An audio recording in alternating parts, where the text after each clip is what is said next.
Hi, welcome. In this video, I'm just going to show you how you can create new folders in Decktopus AI. So just go to your dashboard and click on create new folder. For this folder, I'm just going to choose general topic presentations because I create many presentations and generated the folder. You can see under the folders it's in here, and let's move this presentation to this folder. So click on move to and then click on general topic presentation,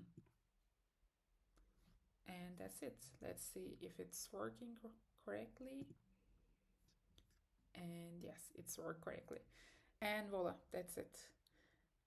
Link in the caption. What are you waiting for?